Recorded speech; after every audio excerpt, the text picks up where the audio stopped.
Hi there, welcome to how to make a patient file for therapists at Yellow Gazebo. So if you have treated a patient and they're a completely new patient to Yellow Gazebo, you're not going to have to do much at all. You'll be able to find your patient under the patient info for therapists folder under the appropriate letter because your admin staff will already have done that for you. Now, if you, however, are starting notes on someone who's been a patient before, the admin team won't be adding them. That'll be up to you to do. So what I've done is I've got a little Google Drive thing here that I've shared with my different identity, and I've starred the folder and file that were shared with me. So I'm pretending I'm a massage therapist. I've got the patient info for therapists thing under my start. If you're in Google Drive and you don't know how to star something, just point at it, right click, and go to starred. Now, if it's in starred, it's not going to say remove to starred. It's going to say add to starred. But these that have been shared for me, the patient info for therapist folder, the PIFT and the massage therapy template have both been shared with me, so they're under starred. Okay, so let's say I treat someone named John Doe. Well, I'm going to just use my name here under Richard for now. We'll get back to that in a second. I'm also going to duplicate this Google Drive tab, and you'll see why in a moment. Now, starting from the main tab, I'm going to go into the therapists, patient, the PIFT, and first I want to look to make sure that John Doe doesn't already have a folder in here, and he does. He does because I was playing around with it before, so I'm going to delete that.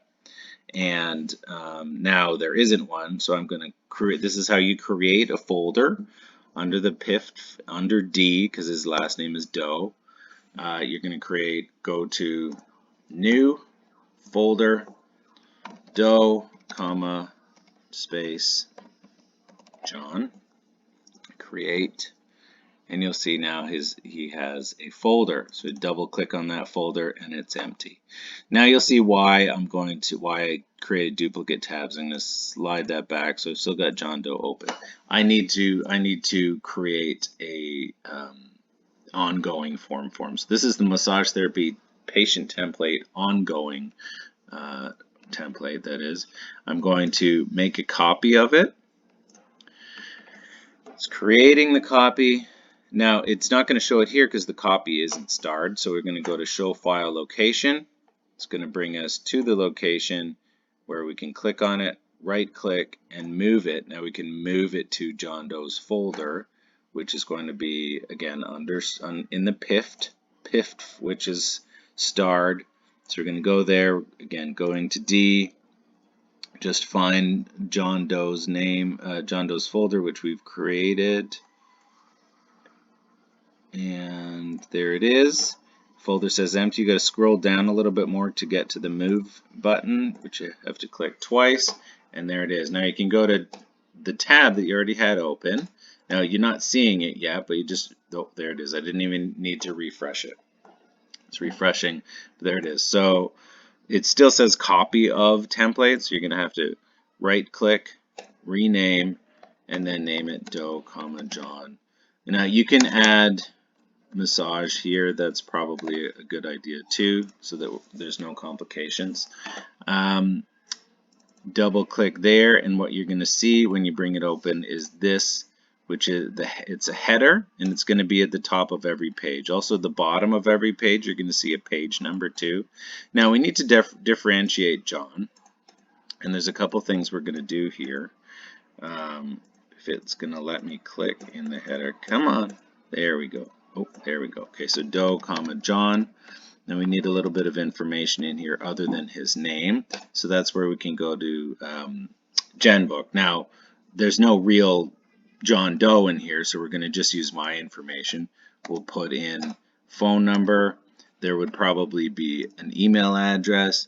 If you know he's male, you can write in male. It's not much information. I'm just going to pretend this is his email address. It's not much information. It's not as much information as you would have in an intake, like his address and so on and so forth, but it's enough to differentiate him from another John Doe, and that's good enough here. We do have the rest of his information on file. It's just not in this particular document, so we're not missing that information. That's a very important point.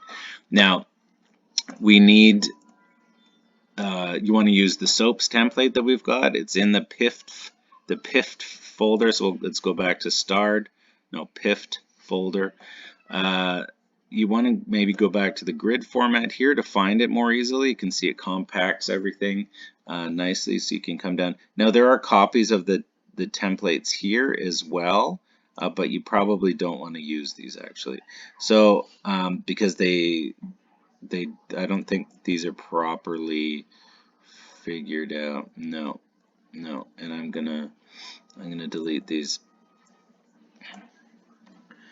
So you want to use the templates that I've shared with you. Those are more proper. So the RMT, I've got RMT soap notes templates. What you can do with these is just simply copy. Come on. There we go. So I highlight it. I'm going to go to copy and then right click and paste. Oh my goodness, just paste it. What? Okay, it's not letting me do it. Control V also pastes. I don't know what that was. I'm just going to leave it. And you can here fill it in. Date, patient name again, your name, the treatment length, the treatment fee, etc. It's everything that was in the database before is now in this SOAP notes template. You can make your own as well. Of course, these are the basic stuff that you're going to need. Now, in the main folder, there's also a cheat sheet of stuff that you can use for massage therapists. Here it is, the massage therapist cheat sheet. For techniques used and body parts used, you can copy and paste these as needed into your treatment. And that's it. And now, say today was the date you saw John Doe, and then you see him again tomorrow. Tomorrow's notes, you're just going to move those down a little bit, and you're going to create a whole new treatment above the one from today. So tomorrow's notes will go above today's notes. Okay, any questions, feel free to ask. I hope that helps clarify some things for you. Thank you.